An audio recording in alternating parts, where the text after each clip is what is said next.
Let's do this here. We're not gonna have a chance to do it again, so let's just get it on the board and we'll get it out of the way. I know a lot of people don't necessarily know what's going on with it, so I get that.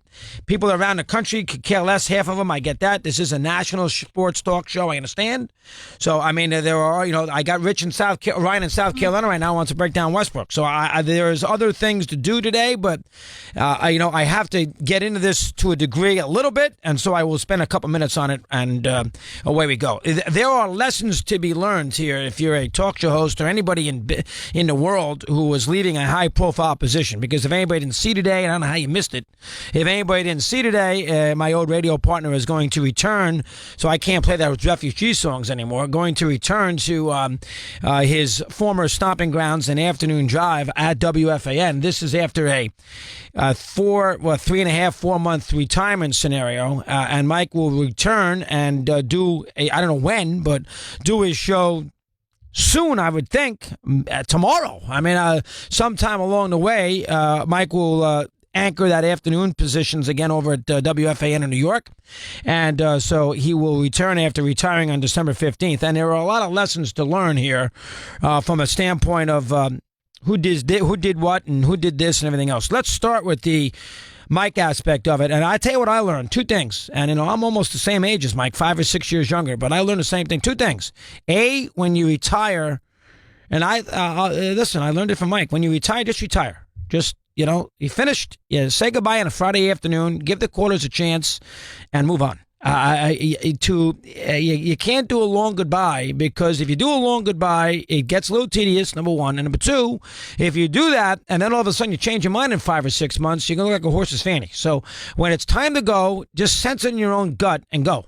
That's the first thing. Second thing is, make sure make sure that when you do retire, you got something to do every day. Now, Mike's got young kids, so it's much harder. He can't go to Miami or West Palm Beach or, Kentucky Derby because he's got young kids in school.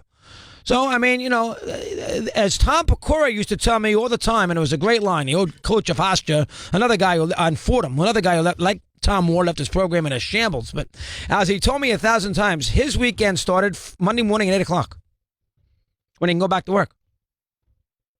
And there's a lot of truth to that. Times his weekend started Monday morning at 8 o'clock when he can go back to work. And there's a lot of truth to that. Why would you don't want to be home with kids? Let the wife, that's why the missus is there. Let her let Jeannie Russo take the kids to school. Let her worry about, Colin's headache. Let her worry about Kira's SAT scores. Let me go to work and do a talk show every day, and I'll see you at 7:30. Now, I got to commute 4 hours every day to do it, and I got to deal with Eddie Erickson and Steve Torrey, and I got to do the TV. But, I'm young enough to still do it, and I still like the sports. So when you do retire, make sure children are organized, married, their own children. You can travel. You can do what you want to do. When you got the money, you can do what you want to do. So I think that's one lesson. Retire when you know that everybody at home is settled, and retire when you know you're going to retire, and do it quickly. That's the first thing. Second thing is the radio station, FAN, did an absolutely horrendous job. They knew for a year, that there was going to be a huge hole in the afternoon they would have to fill. They knew this for 18 months. Now, I think they hoped beyond hope that Mike would not retire and stay. Now, as it turns out, he really didn't retire. He's back. But they didn't know, we didn't know this until a couple of days ago. We knew for a long, long period of time that there was going to be a hole to fill. And you get the idea, they just did not figure out what they wanted to do in that spot nearly well enough. Yes, they were killed in the morning. Their morning guy got in trouble, so they had to worry about 2 spots. I understand. But they did not do a good job. You can't put 3 people in an afternoon drive program. That is a disaster. You just can't have 3 people talking at the same time. You can't do interviews that way. You can't have the question around the horn. That never works with the NCAA. When I do it on Selection Sunday, it just doesn't work. 1, 2 people at the most an afternoon drive. That's the first thing. Second thing is you can't check all the boxes. You have to find people, and it's not easy. And that was an impossible replacement because you're talking about a show that had been established, and then Mike, who had been there for 10 years by himself, 30 years overall. So it's not easy. I'm not trying to say that these hosts grow on trees, but you have to be in a situation where you have a little better idea than throwing three people on there who have never worked together, one who's not a baseball guy. I mean, it's very, very, very, very difficult. And FAN did a horrendous job. There's no other way around it. Chris Olivero did a terrible job with it. My old boss, Mark Chernoff, awful. You can't deny it. If you bring in three guys in to do a show for 4 hours every day, and you bring them in on December 15th, and then you pull the plug on them on April 15th, that's a problem. All right? Now, and again, there was a lot of other problems than just taking so long to find the replacements. Three people, a non-baseball guy. You can't do nothing. You have to do baseball in New York City. You just have to. You have to do it. You don't have to do it in Alabama. And, in certain cities, you can get around it. But there are certain cities in America where you must do baseball. You can do Georgia football all day in Atlanta. But you can't, not here. Here you got two baseball teams, huge teams. You have to do baseball. You can't put a guy in there who doesn't do anything by baseball. You just can't do it. Simple. So they were put in an impossible situation, replacing a legend, and FAN did him absolutely no favors by setting him up in a lot of ways to fail. Now, having said that, you cannot blame Chernoff or his superior of making a change. That show got off to a horrendous start. And they do this in all sorts of professions. Okay, when TV shows don't get ratings in the first 6 episodes, out it goes. Okay, this is the way the world works. I'm sorry. You don't get ratings in a big market when you're making a lot of money. They're going to pull the plug on you. Whether it's fair, whatever the case might be, and and it's not their fault necessarily. They didn't get any ratings. I don't know what else to tell you. It's different from the days that Mike and I began, so I understand the degree of difficulty right now is harder than it would have been, say, 30 years ago, because 30 years ago we didn't have a lot of competition. It was just the two of us, and we found our niche. Harder now, I get it, but I could also make the argument that the radio station is set up for success. They got a football team, a baseball team, it's well established, and you should be able to beat the radio station across the street that does a lot of national programming. You should be able to beat that in the afternoon when you got the Yankees at 6 o'clock every night. And you got the Jets and you got Giants football. You should be able to win there. So there comes a point where if you're the bosses and the old guy who left now wants to come back and you see the landscape with what you have put together poorly, in the afternoon you say to yourself, you know what? I can get him 60 cents in a dollar to boot, because I'm sure they're going to not pay Mike what he was getting paid. I can understand why, in fact, they made that decision. So I don't buy the idea, and it's not like anybody got forced out. Everybody's got contracts, long-term, guaranteed.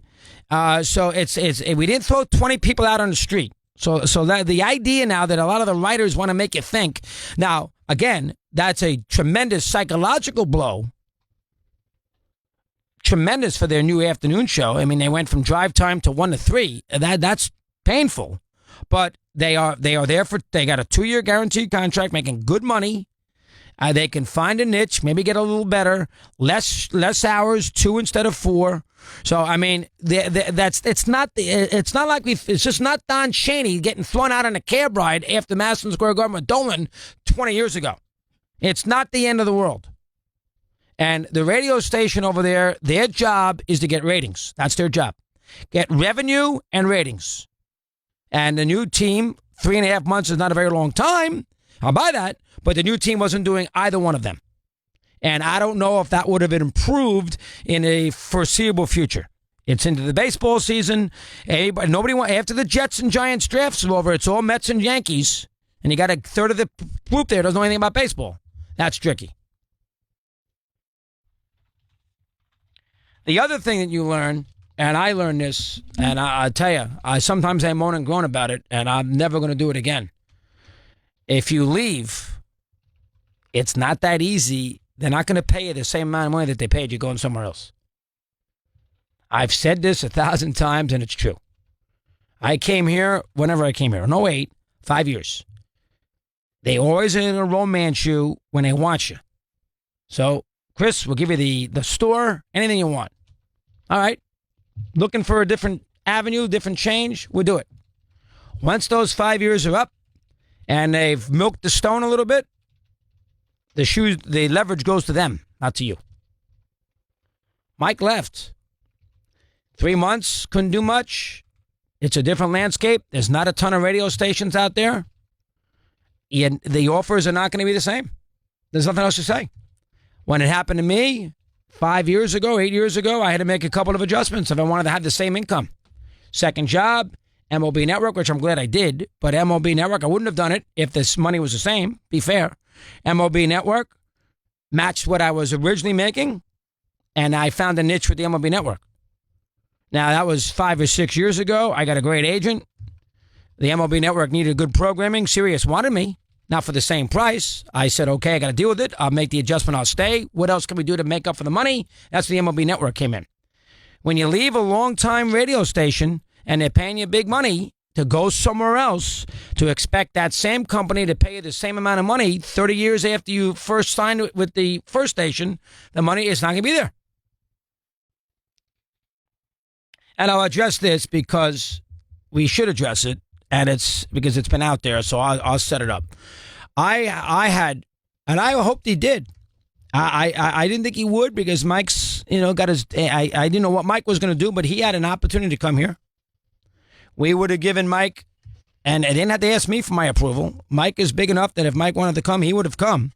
They did out of courtesy, but they didn't have to, and I would have done shows with Mike.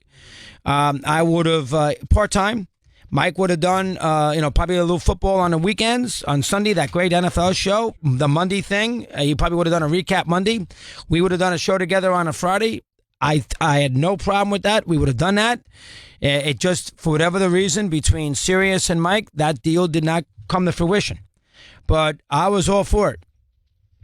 Matter of fact, to be honest with you, I'm going to be honest, I set up all those meetings. That's right. And they cordial and they were good. It just didn't work out. So there was a landing spot for Mike if he wanted it outside of FAN. Now, as it turns out, he found his landing. He went back to where he wanted to go. He could have come here. But, and let me get one other thing out of the way because I've been on this and it's about time I say it. That deal with the MLB Network, which I think really triggered a lot of this, where on March 28th, when the MLB Network, I've explained this. Mike and I came together, we did an hour, we did the over-unders. When they threw that Twitter question up at the end of the show and said, is there a better chance that Mike goes back to FAN before a Marlon Ray World Series? And I joked around, and it was a joke, and I threw it out there, and a lot of people took it the wrong way. And I can understand sensitive feelings, so maybe, I couldn't resist. That's what I've always done anyway. So I said, before you know it, when you left the WFAN. Mike grabs it. We had some laughs with it. People really took large offense to it and everything else. I get that. You cannot respond as some of the hosts did at FAN.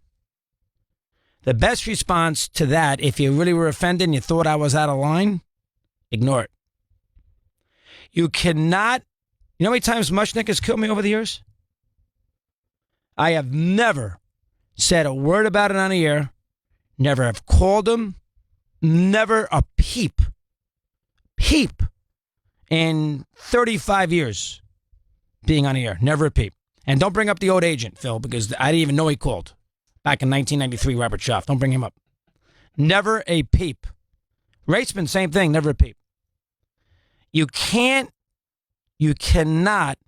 respond if you're one of the afternoon hosts with text messages to the both of us with a blank, my, you know what. That you can't do. That you can't do. You're 45 years of age, let it roll off your back. That's completely out of line. I didn't care, it didn't bother me. I said my response was, oh, come on, stop. Jeez, take it easy. Mike didn't feel that way. Chris Lepresti's got a sports bite. Mad Dog